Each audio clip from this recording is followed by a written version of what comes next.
Continuando con nuestro podcast de la Copa América, historia de la Copa América, nos lleva a la Copa América del 2007. Si no me equivoco, Venezuela 2007, Nacho. ¿Cómo estás? ¿Todo bien? Así es, así es. ¿Qué hace Dani? Todo tranqui. Así es, nos lleva a Venezuela, como dijimos hace un par de podcasts, sí, se había acordado jugar finalmente en sede fijas, entonces se dice, bueno, va a albergar una copa cada nación. El último de los 10 era Venezuela, el que obviamente cuando empezó todo esto era el equipo menos desarrollado futbolísticamente. En esta época ya llega un poquito más estabilizado, pero lo más importante con la infraestructura, ¿no? Para albergar una Copa América, porque en su momento, obviamente, fines de los 80, los equipos venezolanos obviamente no tenían la infraestructura para bancarse un torneo de estas magnitudes, apenas tenían un estadio para jugar, para que juegue la selección y pueda albergar a selecciones como Brasil, Argentina, Uruguay, etcétera. Entonces, bueno, hubo mucho esfuerzo para meter infraestructura en Venezuela y Venezuela finalmente fue el último de los 10 que albergó la Copa en orden de los 10 equipos. Después vamos a ver que ya empieza otra vez a cambiar la sede, empieza todo medio raro, algunos que repiten, esas cosas de siempre que pasan en Sudamérica que tal vez por Esta un es voto en FIFA se mueven. la primera Copa de Venezuela como local, ¿no? Esta es la primera Copa de Venezuela como local, el año 2007. Y bueno, ya que estamos hablando del equipo anfitrión, vamos a ver que el equipo anfitrión hasta esta época siempre tenía el récord de siempre haber salido último o anteúltimo. En la Copa América nunca había logrado salir de ese puesto. Y tengo los datos acá, los tengo abiertos porque era imposible recordarlos, pero vamos a ver, desde 1967 que participa en su primer Copa América y justo logra ganar un partido a Bolivia, no logra ganar ninguna Copa América. En el 75, ningún partido. En el 75, 79, 83, 87, 89, 91, 93, 95, 97, 99, 2001, 2004. Todas esas ediciones sin ganar un solo partido. Hasta que finalmente en su Copa lo va a lograr. No solamente lo va a lograr, sino que por primera vez en su historia también va a pasar de ronda, se va a meter en los cuartos de final, en lo que obviamente va a ser su mejor participación histórica, y va a pasar a la siguiente ronda invicto de grupo. Va a ganar uno y va a empatar dos para meterse en cuarto de final, lo que ya obviamente era todo un milagro para el pueblo venezolano y para la selección. Y recordemos que en este momento la selección venezolana estaba empezando su mejor generación histórica, ¿no? Ya tenemos jugadores como Giancarlo Maldonado, ya tenemos jugadores como Arango.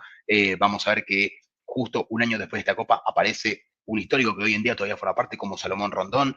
Empezamos a ver a Rey, muchos jugadores históricos de Venezuela que uno los recuerda porque generalmente eran los que 5 años atrás se comían los 5-0, 6-0, Sí, 5-1, sí. 4-1 y ahora empiezan a ganar partidos. Te iba a decir, Arango a nivel venezolano alcanzó niveles de crack, pero si uno lo sacaba de Totalmente. Venezuela y lo ponía en las otras 9 selecciones de Sudamérica, y sacando a Argentina y Brasil, creo que era titular en todas, Sí, sin duda, sin porque duda, sin era un duda. jugador, Cuando era un empezaste, muy buen jugador. Cuando empezaste a hablar pensé que ibas con el caso de que Arango solo jugaba porque era Venezuela y iba a decir que no, no No, coincido. no, Menos mal no, que no. el discurso era diferente, me esperaba otra cosa, pero no, coincido completamente. Creo que en Argentina, inclusive en algunas épocas, hubiese sido titular. En algunas Sí, épocas. O en probablemente. algunas selecciones específicas, tal vez hubiese sido titular. En Brasil, con la cantidad de jugadores que tienen justo en ese puesto, ya dijimos que Juninho y Juninho Pernambucano eran cuarto, quinto y sexto suplente, así que no, Arango creo que la única que no hubiese jugado nunca hubiese sido en Brasil.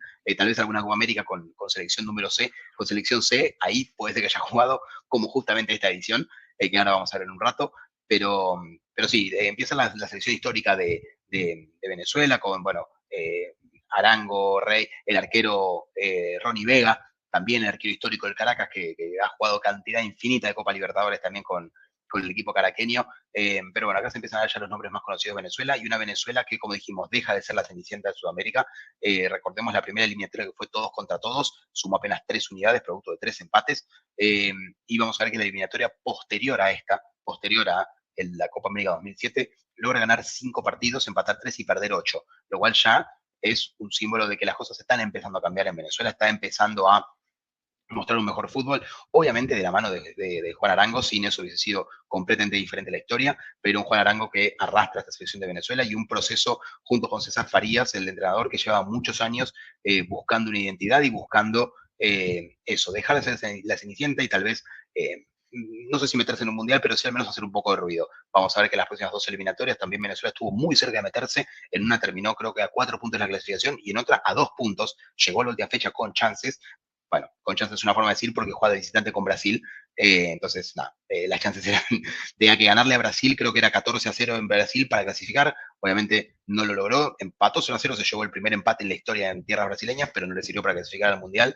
Pero bueno, como vamos a ver, una Venezuela creciendo que venía a hospedar una Copa América que lo va a tener a ellos como una de las grandes sorpresas del torneo.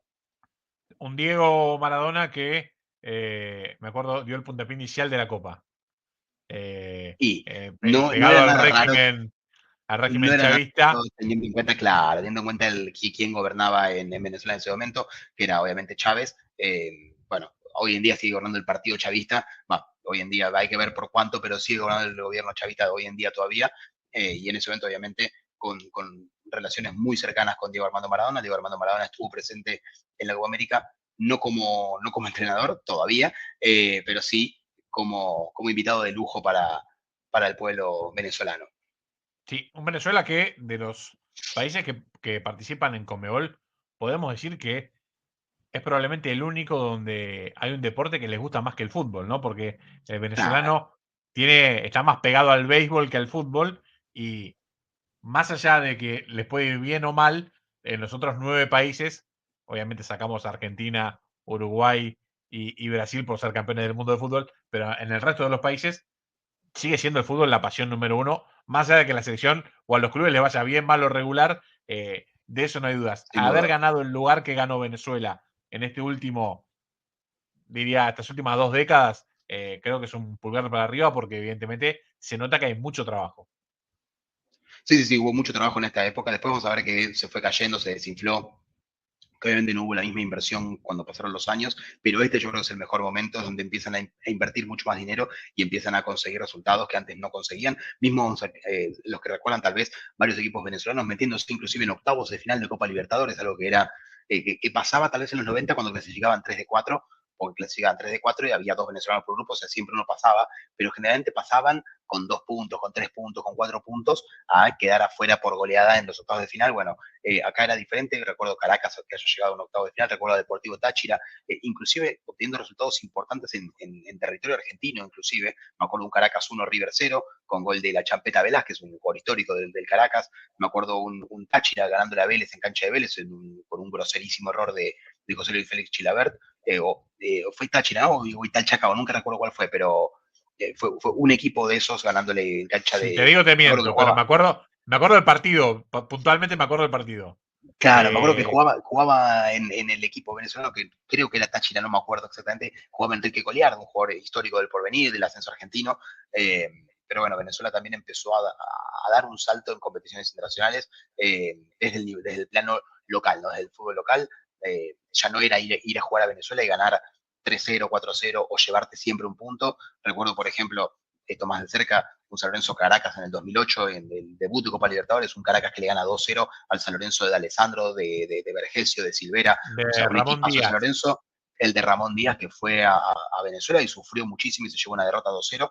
me Equipos acuerdo de ese venezolanos partido. que estaban repuntando, y eso tenía obviamente un impacto en la selección también, con un César Farías que estuvo añares en la selección también, creo que estuvo 2 periodos mundialistas, inclusive creo que estuvo 8 o 9 años en la selección, y eso también, obviamente, si tienes una buena relación con el plantel y haces crecer al plantel, también te va a rendir sus frutos a la larga. Totalmente. Bueno, Venezuela se impone en su grupo por encima de Perú y dejando tercero a Uruguay. Lo que, Dejando a tercero ver, Uruguay. lo que es El, un sacudón grande, ¿no?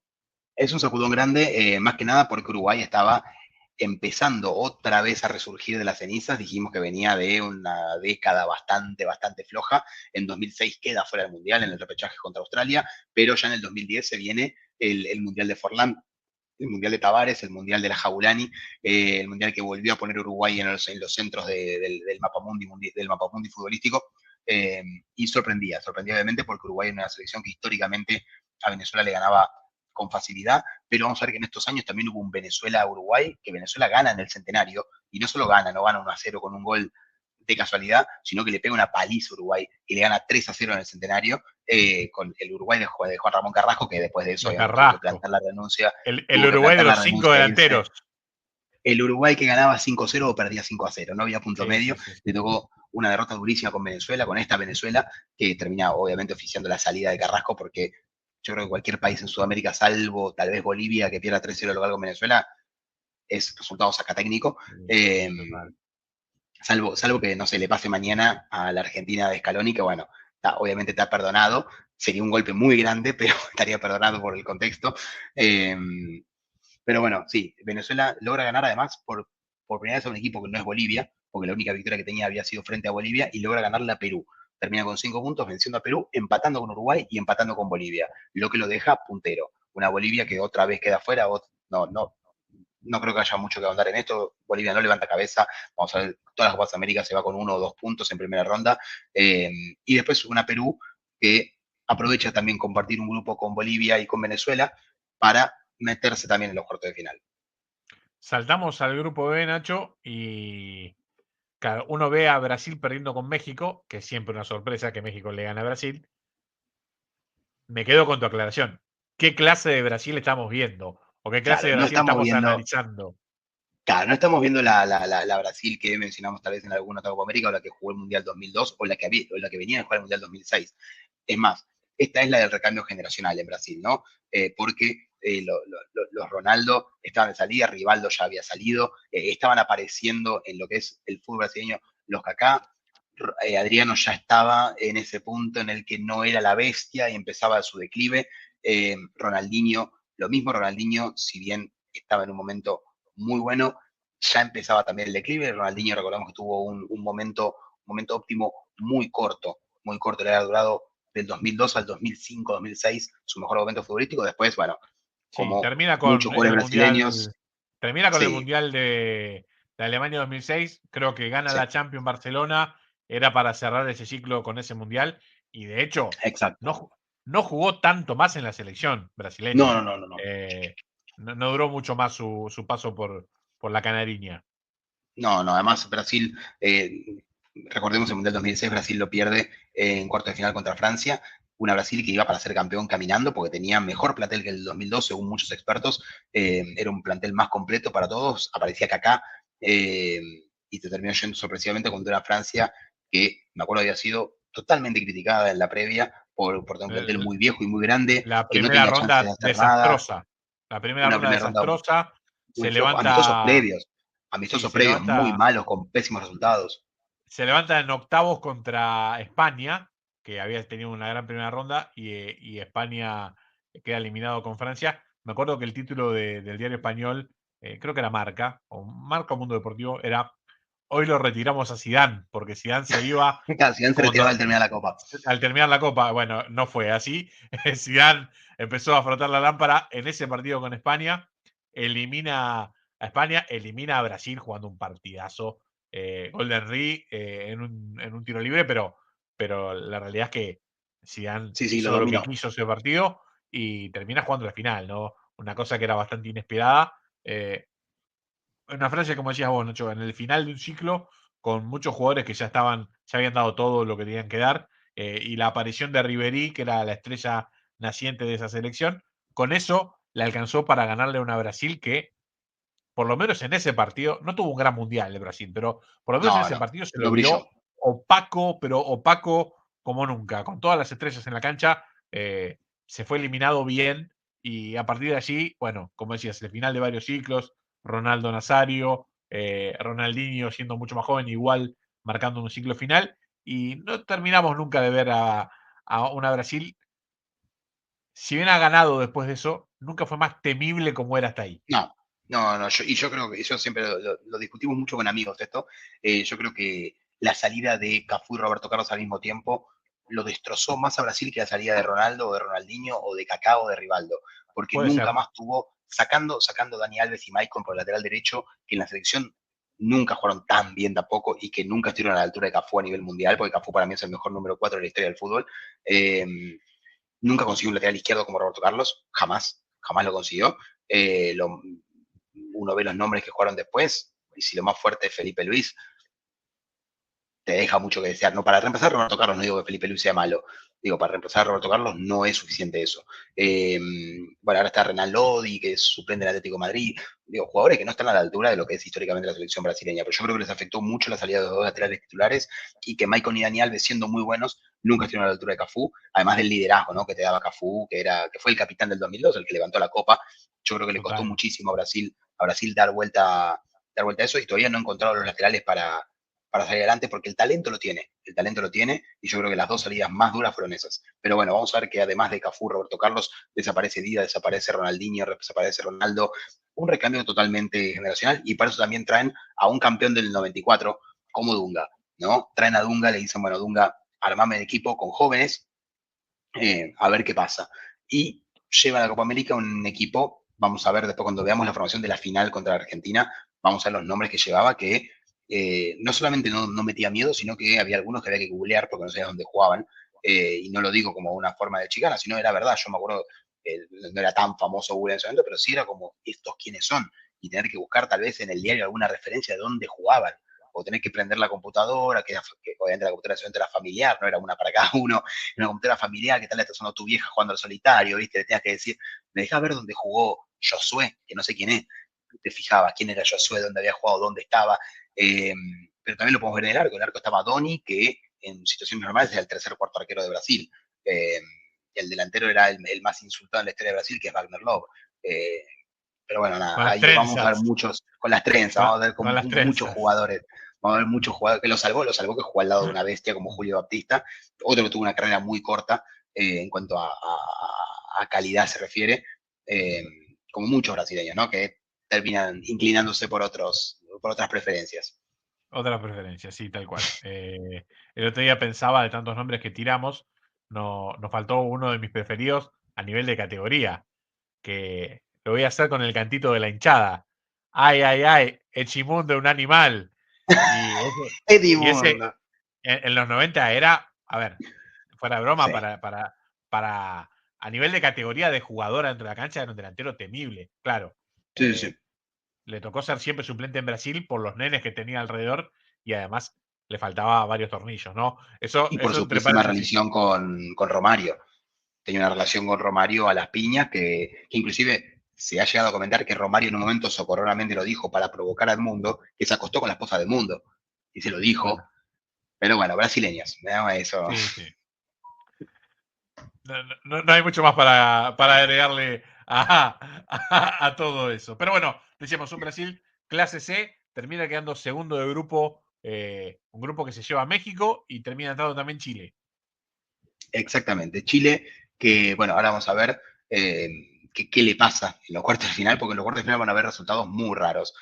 Raros digo por el número, no por quién haya ganado, sino por los números. Pero bueno, y en el grupo C, yo creo la máxima candidata del torneo, que era Argentina, que uno sabe que Argentina, sobre todo en terrenos neutrales como Venezuela, porque Venezuela, lo dijiste vos, Dani, no es una tierra de fútbol, es un terreno más neutral en el que los locales no iban a ver a su selección campeón. No es como Colombia, que vos vas a Colombia y los colombianos van a hinchar por Colombia, y si juega Argentina Tal cual. la van a buchear, si juega Brasil la van a buchear, si juega Uruguay la van a buchear porque ellos quieren ganar ellos. En Venezuela los argentinos eran bastante locales, iban con todas sus figuras, y con un técnico que sabía lo que era ganar la Copa América, ¿no? Un técnico como Alfio Basile, que había ganado la Copa en el 91, que había ganado la Copa en el 93, y que volvía a Argentina a manejar a todas estas figuras, porque acá también, recordemos, ya estaba Leo Messi, ¿no? Y este fue, en cuanto a nombre por nombre, yo creo una de las mejores selecciones argentinas, al menos de esta década.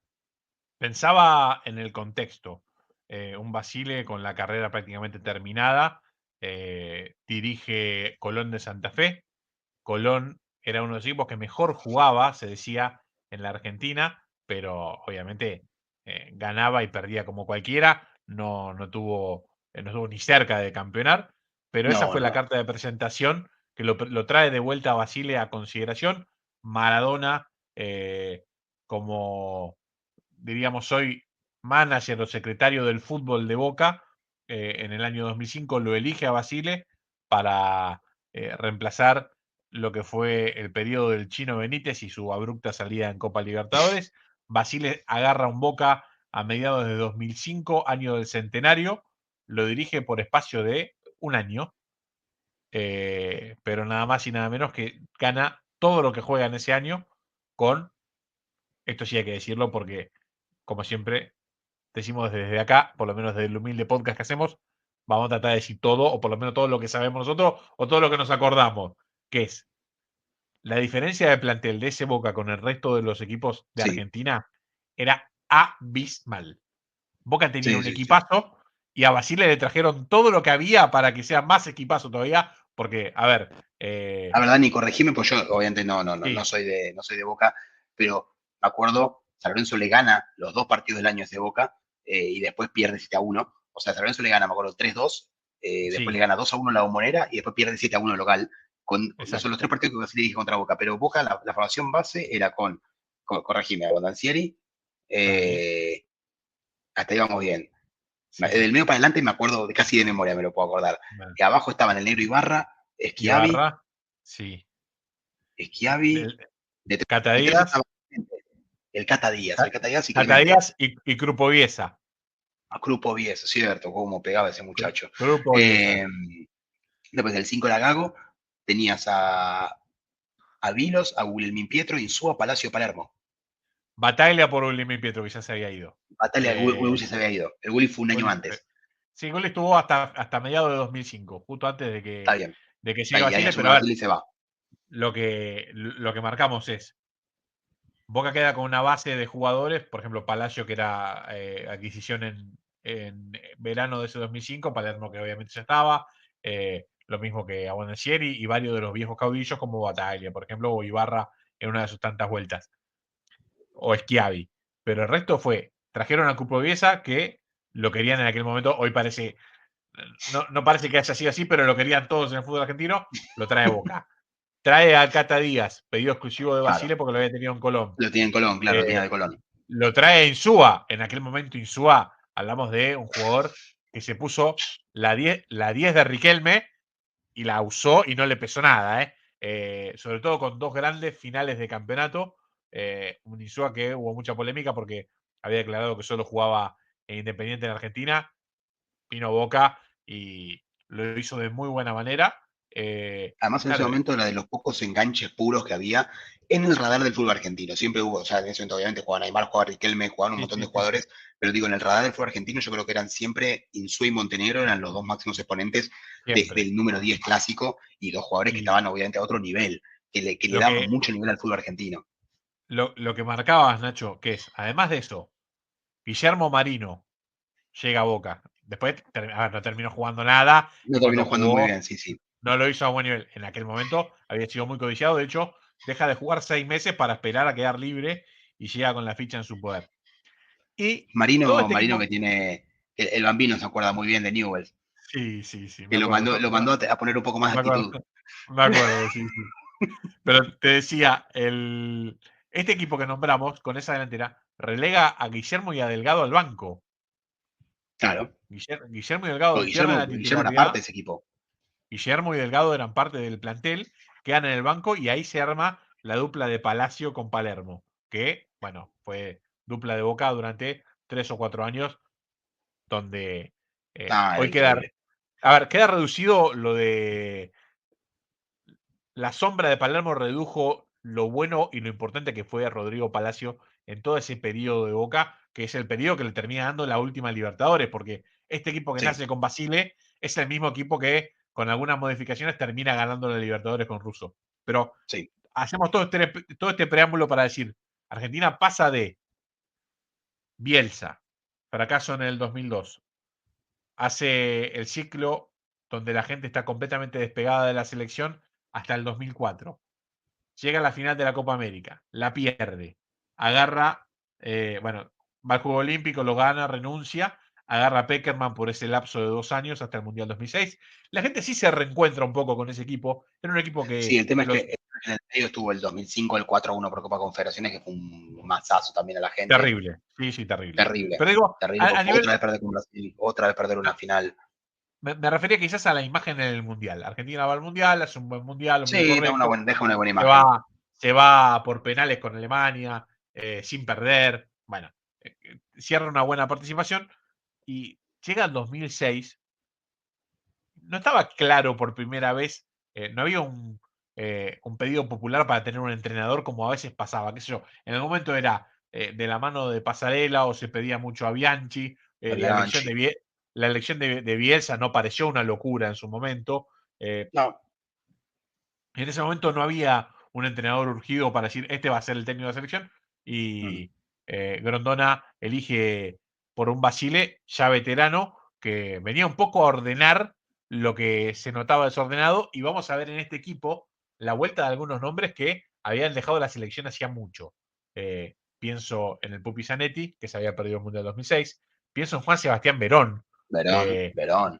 volviendo al seleccionado después de aquella polémica con, con el Mundial 2002 y quedando como uno de los culpables en la mirada popular, y también con un problema personal con Juan Pablo Sorín, que lo alejó de la convocatoria para el Mundial 2006. Recordemos que, bueno, hay varios rumores de una pelea por diversos motivos. Se pelearon fuertemente en un Villarreal Inter y la salida de Cuarto de Verón final de de Champions. aquel equipo. Sí, sí, increíble. Increíble, Sí, sí, sí. sí. Sí, insólito que, además, dos jugadores que eran titulares indiscutibles, eran fijas en la selección, de haber estado al 100% los dos podrían haber compartido tranquilamente el equipo. Bueno, dos jugadores, como dijiste vos, uno en el Inter, otro en el Villarreal, un Villarreal no un Villarreal como el Diablo, un Villarreal que No, jugaba Champions, un Villarreal Villarreal, que llegaba lejos. un Villarreal que, ¿viste cuando te dicen, sí, Riquelme casi sale campeón de la Champions con el Villarreal? Seamos buenos. Un Villarreal que tiene un equipazo, porque Tenía un es como que equipazo yo y tenía al chino Pellegrini que logró es como sacarlo, que es como que yo te diga en los 90, sí, Crespo hizo 300 goles en el Parma. Bueno, miremos cómo jugaba el Parma en esa época, porque es lo mismo. claro. Sí, No sí, sí, podemos. ese Villarreal tenía un equipazo, tenía muchos argentinos, dependía de muchos argentinos, pero tenía un equipazo también atrás. Tenía a Manuel Pellegrini, que sus campañas en el Villarreal lo llevaron después a dirigir al Real Madrid. Y el Villarreal fue segundo de liga, un año que no estuvo Riquelme, fue segundo de liga, por encima del Barcelona. Y sacó un puntaje para ser campeón en muchas ligas y no lo consiguió porque el campeón creo que fue el Real Madrid con 99 puntos, una cosa así. Claro. Ellos terminaron con 80 y pico, una locura. Y después se va Riquelme y vuelven a jugar cuarto de final de Champions. No era un Villarreal que porque Riquelme estaba era grande. Fue un Villarreal que hizo 6, 7 años en la élite europea. Sí, sí, la referencia era marcando eso que decís, Nacho. A ver, que no dudamos de que Riquelme jugó a un gran nivel en Villarreal y Sin duda. Fue su mejor época en Europa. probablemente junto con los momentos en Boca fue lo mejor de la carrera de Riquelme, pero ayudó a Villarreal. No es que él fue el El único, Mesías. claro, la única arma que tenía ese equipo. Bueno, todo este preámbulo larguísimo que hice es para decir que Basile agarra la selección, eh, empieza a crear la famosa mística, según sus palabras, quiere combinar la generación vieja que estaba dejando el seleccionado, nombramos a Zanetti, Verón, Hernán Crespo, con los nuevos valores del fútbol argentino, por supuesto, de la manera y de la mano de Lionel Messi, que este es su primer gran torneo como titular. Messi había jugado el Mundial Sí, 2006, entró muy sobre lo último de la lista y tuvo una escueta participación. De hecho, todos recordamos aquella imagen, sentado enojado en el banco en el 2006 contra Alemania, no pudiendo entrar, no pudiendo jugar ni siquiera un minuto, ¿no? así es. También, bueno, una Copa América muy rara para Javier Mascherano porque hizo 2 goles. Recordemos que era un tipo de pocos goles en su carrera. Sí, claro. Creo que son sus únicos 2 goles en la selección, o debe haber hecho 3, pero mucho más no debe haber hecho. Bueno, 2 fueron en esta Copa América para en ese entonces no capitán, pero sí futuro capitán de la selección argentina. Eh, y bueno, sí, como decís, muchas caras nuevas también en la segunda Copa América de Mascherano, pero está ya como titular indiscutido, vuelve Verón, está Carlitos Tevez de vuelta, se junta también con la generación anterior, porque vamos a ver que está Pablito Aymar, está Crespo, un mix, yo creo que era el mejor momento del cruce de generaciones ese, ¿no? El de lo que quedaba del 98-2002 con lo que venía a ser 2006 también, con lo que venía a ser 2010-2014, creo que ahí se dio la mejor mezcla, porque además no era un Aymar o un Riquelme con 35 años, todavía estaban en época de jugar, que jugaban en Europa, que jugaban muy bien, que tenían minutos, y era la Copa América para que se le dé a Argentina. Realmente yo creo que fue la que más mereció en cuanto a nivel de juego, y es inexplicable la caída que tuvo en la final, pero bueno, es algo que vos dijiste justamente en el último podcast. En ese momento tenías la bufa encima. Lo que hoy le pasa a Brasil de perder partidos increíbles le pasaba a Argentina. Argentina podía ser el mejor de todo, pero no lograba coronar. Le pasaban cosas insólitas en la final,